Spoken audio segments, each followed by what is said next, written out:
ನಾವು ರೇಟ್ ಜಾಸ್ತಿ ಮಾಡಿದ್ದು ಸರಿ ಅಂತಿದ್ದಾರೆ. ಬನ್ನಿ ಇದರ ಬಗ್ಗೆ ಒಂದು ಸ್ಪೆಷಲ್ ರಿಪೋರ್ಟ್.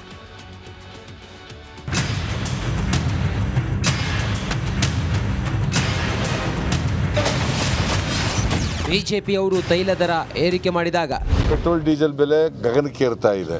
ಇಡೀ ಜನಜೀವನ, ಬಡವರು, ರೈತರು, ಕೆಳ ಮಧ್ಯಮ ವರ್ಗದವರು ಮತ್ತು ಮಧ್ಯಮ ವರ್ಗದ ಜನ ಇವತ್ತು ಜೀವನ ನಡೆಸದೆ ಕಷ್ಟದ ಪರಿಸ್ಥಿತಿ ಆಗ್ಬಿಟ್ಟದೆ. ಇಂಥ ಪರಿಸ್ಥಿತಿಯಲ್ಲಿ ಸರ್ಕಾರ ಲಾಭ ಮಾಡೋದನ್ನು ಬಿಟ್ಟು ಪೆಟ್ರೋಲ್ ಡೀಸೆಲ್ ಮೇಲೆ ಎಕ್ಸೈಸ್ ಡ್ಯೂಟಿನ ತೆಗೆದಾಕಬೇಕು. ಅವರು ಕಾಂಗ್ರೆಸ್ನವರು ತೈಲ ದರ ಏರಿಕೆ ಮಾಡಿದಾಗ ನರೇಂದ್ರ ಮೋದಿ ಅಧಿಕಾರಕ್ಕೆ ಬಂದಾಗ ಪೆಟ್ರೋಲ್ ಮೇಲೆ ಸೆಂಟ್ರಲ್ ಎಕ್ಸೈಸ್ ಡ್ಯೂಟಿ ಎಷ್ಟಿತ್ತು ಗೊತ್ತಾ ನಿಮಗೆ? ಬಿಜೆಪಿಯವರು ತೈಲ ದರ ಏರಿಕೆ ಮಾಡಿದಾಗ ನಾವು 35% ಪೆಟ್ರೋಲ್ ಮೇಲೆ ಟ್ಯಾಕ್ಸ್ ಹಾಕ್ತೀವಿ, ಡೀಸೆಲ್ ಮೇಲೆ 24% ಟ್ಯಾಕ್ಸ್ ಹಾಕ್ತೀವಿ, ಸೇಲ್ ಟ್ಯಾಕ್ಸ್. 1 ಲೀಟರ್ಗೆ 10 ರೂಪಾಯಿ ಕಡಿಮೆ ಮಾಡಬಹುದು. ಇದನ್ನ ನೀವು ಗ್ರಾಹಕರಿಗೆ ಕೊಟ್ರೆ ಅಗತ್ಯ ವಸ್ತುಗಳ ಬೆಲೆಗಳೆಲ್ಲ ಕಡಿಮೆ ಆಗ್ತವೆ. ಕಾಂಗ್ರೆಸ್ನವರು ತೈಲ ದರ ಏರಿಕೆ ಮಾಡಿದಾಗ ಪ್ರತಿಭಟನೆ ಮಾಡಿದ್ರೆ ಇವರು, ಕರ್ನಾಟಕದ ಬಿಜೆಪಿಯವರು ಪ್ರತಿಭಟನೆ ಮಾಡಿದ್ರೇನ್ರಿ? ಅದರಿಂದ ಜನಸಾಮಾನ್ಯರಿಗೆ ಹೊರೆಯಾಗ್ಲಿಲ್ವಾ? ಬಡವರ ಮೇಲೆ ಹೊರೆಯಾಗ್ಲಿಲ್ವಾ?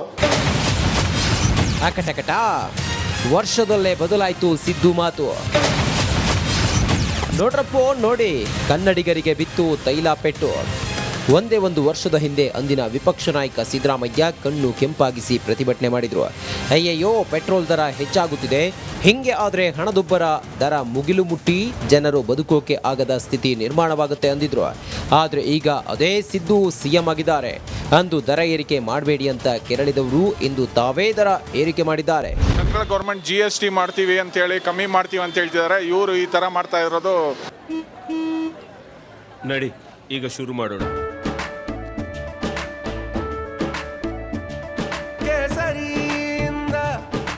ಮನೋಲ್ಲಾಸ ಮನಸ್ಸು ಮತ್ತೇರಿ ಕುಣಿದಾಡಿದೆ ನೋಡು, ಮನಸ್ಸು ಮತ್ತೇರಿ ಕುಣಿದಾಡಿದೆ ನೋಡು. ಕ್ಷಣ ಕ್ಷಣವೂ ಆಚರಿಸಿ ಕೇಸರಿ ಹಬ್ಬ. ವಿಮಲ್ ಬಾಯಲ್ಲಿ ಹೇಳಿ ಕೇಸರಿ. ಕಷ್ಟ ಆಗತ್ತೆ ಕಾಮನ್ ಮೆಂಬರ್ಗೆ, ಕಾಮನ್ ಮ್ಯಾನ್ಗೆ ಕಷ್ಟ ಆಗತ್ತೆ. ಗ್ಯಾರಂಟಿ ಯೋಜನೆ ನಮ್ಗೇನು ಬೇಕಿರಲಿಲ್ಲ. ಇಲ್ಲ ಸರ್, ಬೇಕಿರಲಿಲ್ಲ. ಸುಮ್ಮನೆ ಇದು ಎಲೆಕ್ಷನ್ಗೋಸ್ಕರ ಸುಮ್ಮನೆ ಇದ್ಬಿಟ್ಟು ಇವಾಗ ಮತ್ತೆ ಎಲೆಕ್ಷನ್ ಆದಮೇಲೆ ಮಾಡ್ತಾ ಇದ್ದಾರೆ. ಏನು ಹೇಳೋದು ಸರ್, ಕಾಮನ್ ಮ್ಯಾನ್ ಬಗ್ಗೆ ಅರ್ಥ ಮಾಡ್ಕೊಳ್ಳಿ ಅಂತ ಹೇಳ್ಬೋದು ಅಷ್ಟೇ.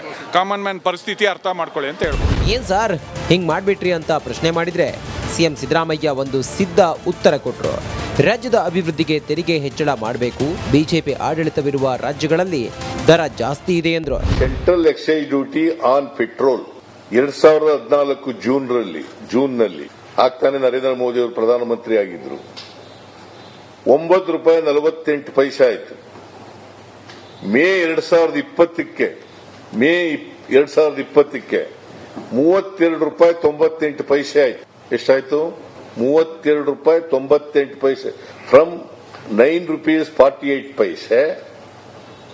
It was excise duty on petrol. It was June 2014. 9 ರೂಪಾಯಿ 48 ಪೈಸೆ. ಇದನ್ನ 20 ಮೇಗೆ ಎಷ್ಟಾಯ್ತು ಗೊತ್ತಾ? 32 ರೂಪಾಯಿ 98 ಪೈಸೆ. ಗ್ಯಾರಂಟಿ ಕೊಡಲೇಬೇಕು ಅಂತ ಪಣ ತೊಟ್ಟಿರೋ ಕಾಂಗ್ರೆಸ್ ಇರೋಬರೋ ಬೊಕ್ಕಸ ಖಾಲಿ ಮಾಡಿಕೊಳ್ತಿದೆ. ಸ್ವಪಕ್ಷೀಯ ಶಾಸಕರು ಅನುದಾನ ಕೊಡದೇ ಇದ್ರೆ ರಾಜೀನಾಮೆ ಕೊಡ್ತೀವಿ ಅಂತಿದ್ದಾರೆ. ಅದೇ ಕಾರಣಕ್ಕೆ ಕನ್ನಡಿಗರಿಗೆ ದರ ಏರಿಕೆ ಬರೆ ಬಿದ್ದಿದೆ.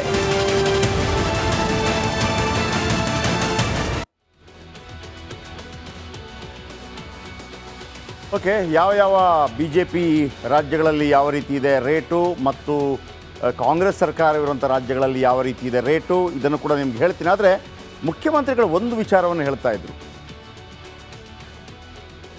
ನಾವು ರೇಟ್ ಜಾಸ್ತಿ ಮಾಡಿದ್ದೀವಿ, ಅವ್ರು ಮಾಡಿಲ್ವಾ ಅಂತ. ನೋಡಿ, ಆಗಲಿ 2 ಮಾತೇ ಇಲ್ಲ. ಕೇಂದ್ರ ಸರ್ಕಾರ ಕೂಡ ಜಾಸ್ತಿ ಮಾಡಿದೆ, ನೀವೇ ಪ್ರೊಟೆಸ್ಟ್ ಮಾಡಿದ್ರಿ, ಈಗ ನೀವು ಮಾಡ್ತಿರೋದೇನು? ಹಾಗಿದ್ರೆ ಯಾವ ನೈತಿಕತೆ ಇದೆ? ವಿಷಯ ಒಂದೇ, ಕೇಂದ್ರವು ರಾಜ್ಯವು ನೀವಿಬ್ಬರೂ ಕೂಡ ಒಂದೇ ನಾಣ್ಯದ 2 ಮುಖಗಳು. ನೀವು ನಿಮ್ಮ ಇಷ್ಟಕ್ಕೆ ಬಂದಾಗ ರೇಟ್ ಜಾಸ್ತಿ ಮಾಡಿದ್ದೀರಿ, ಜನರಿಗೆ ಹೊರೆಯಾಗಿದೆ, ಅವರು ಮಾಡಿದ್ದಾರೆ, ಇವರು ಮಾಡಿದ್ದಾರೆ. ನೀವಿಬ್ಬರೂ ಒಂದೇ ನಾಣ್ಯದ 2 ಮುಖಗಳು.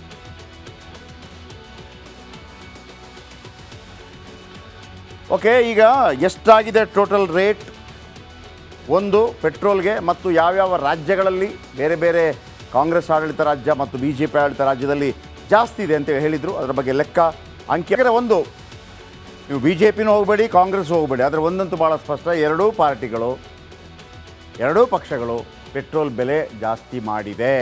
ನಿಮಗೆ 1 ಲೀಟ್ರ್ ಪೆಟ್ರೋಲ್ ಎಷ್ಟಕ್ಕೆ ಸಿಗತ್ತೆ, ಅದಕ್ಕೆಷ್ಟು ಟ್ಯಾಕ್ಸ್ ಆಗುತ್ತೆ, ನಿಮ್ಮ ಕೈ ಸೇರಿದಾಗ ಅದು ಎಷ್ಟಾಗುತ್ತೆ ಹೇಳ ಬನ್ನಿ. 1 ಲೀಟ್ರ್ ಪೆಟ್ರೋಲ್ಗೆ ಈಗ 102 ರೂಪಾಯಿ 86 ಪೈಸೆ ಕೊಡಬೇಕು ನೀವು. 102 ರೂಪಾಯಿ, 3 ರೂಪಾಯಿ ಜಾಸ್ತಿ ಆದ ನಂತರ 102 ರೂಪಾಯಿ 86 ಪೈಸೆ. ಈ ಪೆಟ್ರೋಲ್ ತಯಾರಾಗೋದಕ್ಕೆ 30 ರೂಪಾಯಿ 38 ಪೈಸದಲ್ಲಿ 1 ಲೀಟ್ರ್ ಪೆಟ್ರೋಲ್ ಸಿಗುತ್ತೆ ಕೇಂದ್ರಕ್ಕೆ. ಓಕೆ, ಬ್ಯಾರೆಲ್ ಮುಖಾಂತರ ಸಿಗುವಂಥದ್ದು. ಕೇಂದ್ರ ಇದಕ್ಕೆ ಎಷ್ಟು ತೆರಿಗೆ ಆಗುತ್ತೆ, ಎಷ್ಟು ಸಿಗುತ್ತೋ ಅದಕ್ಕಿಂತ 110% ಜಾಸ್ತಿ. ನೋಡಿ, 30 ರೂಪಾಯಿಗೆ ಸಿಗತ್ತೆ, 32 ರೂಪಾಯಿ 98 ಪೈಸೆ ಕೇಂದ್ರದ ತೆರಿಗೆ. ಇದಕ್ಕೆ ರಾಜ್ಯದ ತೆರಿಗೆ ಎಷ್ಟು? 26 ರೂಪಾಯಿ 49 ಪೈಸೆ. ಮೊನ್ನೆ ತನಕ 23 ರೂಪಾಯಿ 49 ಪೈಸೆ ಇತ್ತು. ಈ ಹಿಂದೆ ಜಾಸ್ತಿ ಇದ್ದಾಗ ಕೆಲವು ಪರ್ಸೆಂಟೇಜ್ ಕಡಿಮೆ ಮಾಡಿದರು ಬೊಮ್ಮಾಯಿಯವರು. ಓಕೆ, ಹಾಗಾಗಿ ಕೇರಳದಿಂದ ಬಂದು ಕರ್ನಾಟಕದಲ್ಲಿ ಪೆಟ್ರೋಲ್ ಹಾಕಿಸ್ಕೊಂಡು ಹೋಗ್ತಾಯಿದ್ರು ಗಡಿ ಭಾಗದಲ್ಲಿ. ಅರ್ಥ ಆಗ್ತಿದೆಯಲ್ಲ? ಡೀಲರ್ ಕಮಿಷನ್ 3 ರೂಪಾಯಿ 78 ಪೈಸೆ. ಪಾಪ ಇವರಿಗೆ ಏನೂ ಇಲ್ಲ, ಡೀಲರ್ಗಳಿಗೆ ದೊಡ್ಡ ಮಟ್ಟದ ಏನಿಲ್ಲ. ಸಾಗಣೆ ವೆಚ್ಚ ನೋಡಿ 20 ಪೈಸೆ. ನಿಜವಾಗ್ಲೂ ಎಲ್ಲದರಲ್ಲೂ ಸಮಸ್ಯೆ ಆಗೋದು ಯಾವುದು? ಸಾಗಣೆ 20. BJP ಜಾಸ್ತಿ ಮಾಡಿದಾಗ ಟೀಕೆ ಮಾಡಿದವರು, ನೀವು ಕಡಿಮೆ ಮಾಡಬೇಕಿತ್ತಲ್ಲ ಇದ್ದದನ್ನು, ನೀವು ಕೂಡ ಜಾಸ್ತಿ ಮಾಡಿದ್ರಲ್ಲ. ಸ್ಟಾಲಿನ್ ಅವರು ಕಡಿಮೆ ಮಾಡಿದಾಗ ನೀವು ಟ್ವೀಟ್ ಮಾಡಿದ್ರಲ್ಲ. ನಿಮಗೆ ಯಾವ ನೈತಿಕತೆ ಇದೆ? ನಿಮಗೆ BJPಯನ್ನು ಬೈಯೋ ಯಾವ ನೈತಿಕತೆ ಇದೆ ಮುಖ್ಯಮಂತ್ರಿಗಳೇ? ನೀವು ಮಾಡಿದ್ದೆ ಅದನ್ನೇ. ಅಟ್ ದ ಸೇಮ್ ಟೈಮ್ ನೀವು ಇನ್ನೊಂದೇನು ಹೇಳಿದ್ರಿ? ಡೀಸೆಲ್ ನೋಡಿ, ಡೀಸೆಲ್ ಎಷ್ಟಿದೆ? 1 ಲೀಟರ್ಗೆ 89 ರೂಪಾಯಿ 59 ಪೈಸೆ. ಈಗ 3 ರೂಪಾಯಿ ಜಾಸ್ತಿ ಆದ ನಂತರ ಡೀಸೆಲ್ ತಯಾರಾಗಲು 1 ಲೀಟ್ರಿಗೆ ನಮಗೆ 31 ರೂಪಾಯಿ 3 ಪೈಸೆ ಬೀಳುತ್ತೆ. ಕೇಂದ್ರ ಎಷ್ಟಾಗತ್ತೆ? 31 ರೂಪಾಯಿ 83 ಪೈಸಾ. ಕೇಂದ್ರ 31 ರೂಪಾಯಿ 83 ಪೈಸಾ. ರಾಜ್ಯದ ತೆರಿಗೆ 19 ರೂಪಾಯಿ 53 ಪೈಸಾ. ನಿಮಗೆ ಒಟ್ಟು ಎಷ್ಟಾಯ್ತು ಇಲ್ಲಿ? 50 ರೂಪಾಯಿ ಜಾಸ್ತಿ, ಅನಗತ್ಯ ಜಾಸ್ತಿ. ಕಮಿಷನ್ 3 ರೂಪಾಯಿ 67 ಪೈಸೆ.